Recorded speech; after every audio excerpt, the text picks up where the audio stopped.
नमस्कार। आपका अखबार के YouTube चैनल पर आपका स्वागत है। मैं हूं प्रदीप सिंह। आज बात करेंगे प्रधानमंत्री नरेंद्र मोदी की और निर्मला सीतारमण, वित्त मंत्री निर्मला सीतारमण ने जो बजट पेश किया है। देखिए, बजट की जो निटिग्रिटी है, उसकी जो उसमें जो आंकड़े दिए हैं, उनकी बात नहीं कर रहा हूं। मैं उसके राजनीतिक पक्ष की बात कर रहा हूं। बजट सालाना होता है और अपने देश में चुनाव भी सालाना होते हैं। हर साल चुनाव होता रहता है, तो हर जो भी पार्टी सत्ता में होती है केंद्र में, उसके सामने एक टेम्पटेशन होता है, प्रलोभन होता है कि वो बजट प्रावधानों का इस्तेमाल उनका अपने चुनावी हित के लिए करे, चुनाव में अपनी स्थिति बेहतर करने के लिए करे। बीजेपी के सामने भी था और उत्तर प्रदेश जैसे राज्य का चुनाव था। उत्तर प्रदेश का चुनाव भारतीय जनता पार्टी के लिए, मुझे लगता है सबके लिए ही लोकसभा चुनाव के बाद सबसे महत्वपूर्ण चुनाव है। यहाँ से लोकसभा चुनाव की दिशा तय होगी। और आपको याद होगा कि चुनाव प्रचार की शुरुआत करते हुए अमित शाह ने कहा था कि अगर आप चाहते हैं कि 2024 में मोदी जी तीसरी बार प्रधानमंत्री बने तो 2022 में योगी जी को जिताइए। अब इससे ज़्यादा इम्पोर्टेंस क्या बता सकती है पार्टी कि उन्होंने कह दिया कि 2022 की जीत पर निर्भर करेगा कि 2024 में जीत होगी कि नहीं। हालांकि मैं मानता हूं कि ऐसा है नहीं, अमित शाह भी नहीं मानते होंगे, लेकिन ये हाइप क्रिएट करने के लिए, ये महत्व बताने के लिए कि 2022 के चुनाव को हम खास तौर से उत्तर प्रदेश विधानसभा के चुनाव को कितनी अहमियत देते हैं। अब ये उनके इस बयान के बाद से जिस तरह से बीजेपी का पूरा तंत्र काम कर रहा है, देखिए, उसका ऐसे बयानों का एक मकसद और होता है कि जो लोग प्रधानमंत्री को, वो जानते हैं कि प्रधानमंत्री का अपना भी वोट बैंक है जो पार्टी से अलग है, पार्टी के ऊपर मिलता है। इसीलिए आप देखते हैं बार बार कि राज्यों में जब चुनाव होते हैं तो उसी राज्य में हुए लोकसभा चुनाव में जो वोट मिले थे उससे कम हो जाते हैं। उसकी एक ही वजह है कि जब प्रधानमंत्री अपने लिए वोट मांगने जाते हैं तो उसका दायरा बढ़ जाता है। उनको वोट देने वाले ज़्यादा हैं, बीजेपी को वोट देने वाले अपेक्षाकृत कम हैं। इसका एक ही मतलब है। और उन राज्यों में भी जहां बीजेपी का मजबूत सांगठनिक आधार है। तो ये बात प्रधानमंत्री को पता है, लेकिन एक बात जो आज तक किसी नेता में नहीं दिखी, वो है चुनावी प्रलोभन से इनकार करना, उससे बचना और आगे के लिए सोचना। ये पता नहीं है कि आगे रहेंगे कि नहीं, इसकी चिंता नहीं है। चिंता इस बात की है कि जो हम कर रहे हैं वो आगे आने वाले समय में, आगे की पीढ़ी, आज वर्तमान में जो लोग हैं, उनका भविष्य वो सुरक्षित हो। तो ये बजट मेरी नज़र में मोदी के आत्मविश्वास का बजट है, जिसका मूल जो है वो ये है, जिस तरह से 35% कैपिटल एक्सपेंडिचर बढ़ाया गया है, कि उसका मूल मंत्र ये है कि विकास दर बढ़ाओ, विकास में तेजी लाइए, उससे रोज़गार बढ़ेंगे, उससे लोगों की आमदनी बढ़ेगी, उससे लोगों के जीवन में परिवर्तन आएगा, उससे अर्थव्यवस्था के हर क्षेत्र में बदलाव आएगा और विकास की गति जो है और तेज़ होगी। पैंडेमिक के बावजूद जो एस्टिमेट आ रहे हैं, आप जो है इकोनॉमिक सर्वे की बात कर लीजिए, आरबीआई की बात कर लीजिए, आप इंटरनेशनल मॉनेटरी फंड की बात कर लीजिए, और बजट में जो एस्टिमेट दिया गया है उस सब की बात कर लीजिए, सब 8 से 9% की दर से भारतीय अर्थव्यवस्था के विकास की बात कर रहे हैं। ये इतने बड़े पैंडेमिक के बावजूद। और ये भरोसा, ये आत्मविश्वास नरेंद्र मोदी का ही था जब सुप्रीम कोर्ट सवाल पूछ रहा था। देश में तमाम लोग सवाल पूछ रहे थे वैक्सीन को लेकर कि कैसे 1 साल में इतने लोगों को लगवा देंगे, ये तो 3 साल, 4 साल, 5 साल में भी नहीं हो सकता है। तब भी डिगे नहीं मोदी, उनको विश्वास था कि हम हासिल कर लेंगे। 78% से ज़्यादा आबादी को, जिनको लगना था वैक्सीन, उनको दोनों डोज लग चुकी है। और 90% से ज़्यादा, लगभग 95% लोगों को सिंगल डोज लग चुकी है। ये कोई मामूली जो है अचीवमेंट नहीं है। हम लोग शायद मोदी कर रहे हैं, उनसे अपेक्षा ज़्यादा रहती है, इसलिए ऐसी बड़ी बातों को, ऐसी बड़ी उपलब्धियों को बहुत सामान्य मानकर चलते हैं। तो ये बजट जो है उसमें अगर प्रधानमंत्री चाहते तो लोक लुभावन कुछ घोषणाएं कर सकते थे, नहीं किया उन्होंने। उसकी बजाय उन्होंने स्थायी काम पर जोर दिया। 48,000 करोड़ रुपए ग्रामीण आवास के लिए रखे गए प्रधानमंत्री आवास योजना के तहत। अब आप समझिए, इसमें जो है 80 लाख लोगों को घर मिलेगा। 80 लाख लोगों को नहीं, 80 लाख परिवारों को घर मिलेगा। तो जो पैमाना है, औसत माना जाता है कि एक परिवार में 5 व्यक्ति, तो आप मान लीजिए कि 4 करोड़ लोगों को घर मिलेगा। नल से जल, जब ये सरकार आई थी तब केवल 17% घरों में था। 3 करोड़ कुछ लाख लोगों के घरों में नल से जल आता था। पिछले 2 साल में 5 करोड़ से ज़्यादा लोगों के घरों में नल से जल पहुंचा है। और इस साल के बजट में जो व्यवस्था है वो 4 करोड़ से ज़्यादा घरों में नल से जल पहुंचाने की है। तो अब आप इससे सोचिए कि अगर कुछ लोक लुभावन घोषणाएं हो जाती, कुछ इनकम टैक्स में थोड़ी राहत हो जाती, फला टैक्स में राहत हो जाती, वो ज़्यादा बेहतर होता, या ये जो लोगों के जीवन में आमूल बदलाव लाए वो है।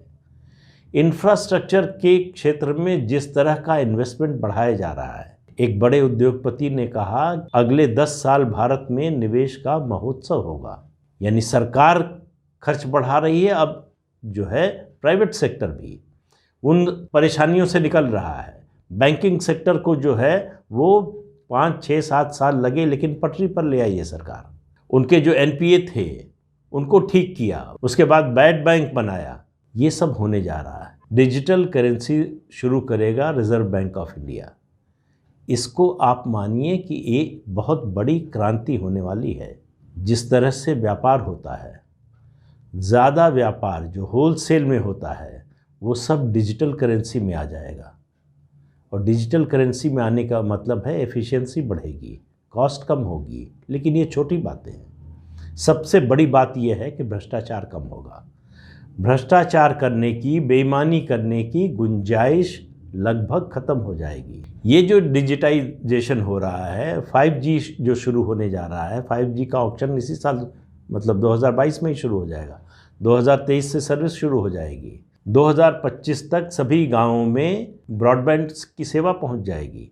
उसका जो मल्टीप्लायर इफेक्ट होगा, मोदी छोटी बात नहीं सोचते। अगर आप मोदी के बारे में जानते हैं, अब तक जो देखा है, समझे तो वो छोटी बात नहीं सोचते हैं। बार बार एक बात अखबारों में उठाई जाती है, मीडिया में पॉलिटिकल लोग उठा रहे हैं कि मिडिल क्लास जो टैक्स देता है उसके बारे में नहीं सोचा जा रहा है। देखिए, टैक्स तो सब लोग देते हैं। इनडायरेक्ट टैक्स जो जीएसटी है वो हम सब लोग देते हैं, चाहे इनकम टैक्स के दायरे में आते हों चाहे नहीं आते हों। मैं ये नहीं कह रहा हूँ कि मिडिल क्लास का योगदान इकॉनमी में कुछ कम है, उसको कम करने की कोशिश नहीं, आंकने की कोशिश नहीं कर रहा हूँ। मिडिल क्लास का बहुत बड़ा योगदान है। लेकिन सरकार की समस्या ये है कि इनकम टैक्स रिटर्न तो 7-8 करोड़ लोग फाइल करते हैं, टैक्स देने वाले मुश्किल से 2.5-3 करोड़ लोग हैं। उस टैक्स बेस पर कैसे और इनकम टैक्स के रेट में कटौती हो जाए? तो तरीका क्या है? उनको रिलीफ तो मिलनी चाहिए, कोई फ़ायदा तो मिलना चाहिए। तो उसका दूसरा तरीका, रास्ता दूसरा खोजा है कि आपकी इनकम बढ़े। और आपकी इनकम कैसे बढ़ेगी? जब देश की अर्थव्यवस्था तेज़ी से आगे बढ़ेगी तो आपकी सैलरी बढ़ेगी, इंक्रीमेंट मिलेंगे, जिनके रोज़गार गए उनको रोज़गार मिलेगा। तो ये जो हो रहा है, जिस तरह से मैन्युफैक्चरिंग को बढ़ावा दिया जा रहा है। देखिए, हमारे देश में हमारी इकॉनमी कंजम्पशन बेस्ड है, मैन्युफैक्चरिंग बेस्ड नहीं थी। उसको मैन्युफैक्चरिंग बेस्ड बनाने की कोशिश हो रही है। सबसे बड़ा काम इसमें हुआ है पीएलआई का, प्रोडक्शन लिंक्ड इंसेंटिव का, कि सरकार कंपनियों को इस बात का प्रोत्साहन दे रही है कि अगर आप अपना प्रोडक्शन बढ़ाएंगे तो सरकार उसके लिए नकद आपको प्रोत्साहन देगी। और ये स्कीम इतनी सक्सेसफुल हुई है कि अब और क्षेत्रों से मांग हो रही है कि इसको शुरू किया जाए। जिन क्षेत्रों में चल रही है ये स्कीम, वहाँ से डिमांड हो रही है कि इसका जो है इसका दायरा बढ़ाया जाए, इसको और बड़ा किया जाए। और इन सब का फ़ायदा क्या है? बाकी चीज़ें तो छोड़ दीजिए कि सरकार को टैक्स मिलेगा, सरकार की आमदनी बढ़ेगी, प्रोडक्शन बढ़ेगा, एक्सपोर्ट बढ़ेगा, ये सब तो होगा ही, रोज़गार बढ़ेगा। जो असली समस्या है वो टैक्स स्लैब में कटौती की नहीं है, उसके कम ज़्यादा होने की नहीं है। सवाल रोज़गार मिलने की और रोज़गार में लगातार बढ़ोतरी होने की। आपकी तनख्वाह बढ़ने का माहौल रहे।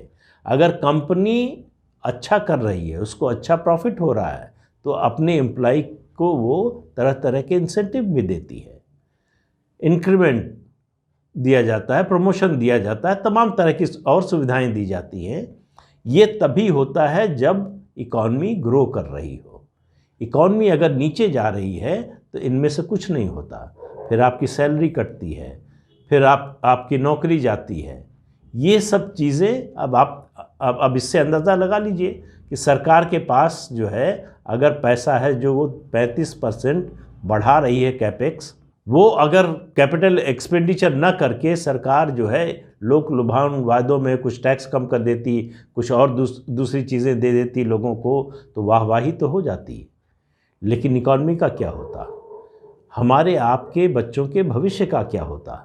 तो मोदी इस बारे में सोच रहे हैं कि कैसे भारतीय अर्थव्यवस्था को एक मजबूत धरातल पर खड़ा किया जाए।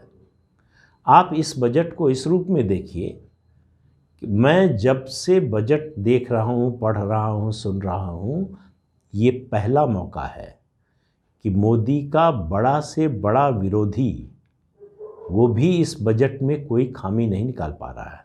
आप आज के अखबार उठाकर देख लीजिए, टीवी चैनलों पे जो बहस हो रही है, एक्सपर्ट्स जो बोल रहे हैं, उनके जो कमेंट आ रहे हैं, सोशल मीडिया पे उनके जो कमेंट आ रहे हैं, उनके जो लेख आ रहे हैं, उन सब को देखिए। सबकी दिशा ये एक है कि ये सही दिशा में उठाया गया कदम है।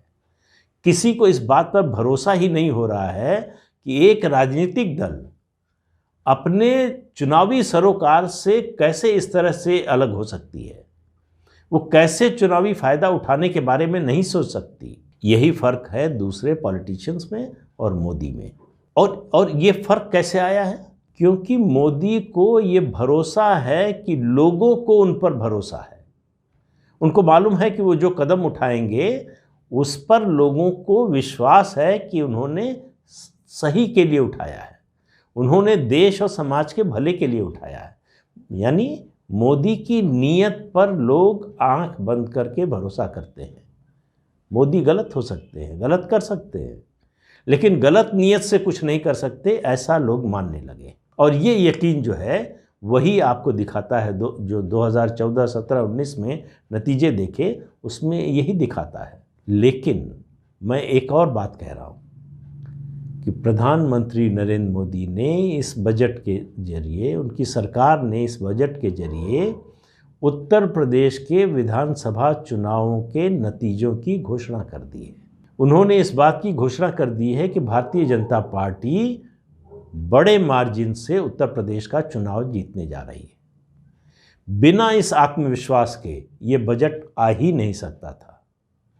जब तक ये भरोसा नहीं होता कि उत्तर प्रदेश का चुनाव हम हर हालत में बड़े पैमाने पर जीत रहे हैं, तब तक इस तरह का बजट देने की हिम्मत शायद न होती, साहस न होता, या कहें कि जोखिम न लेते।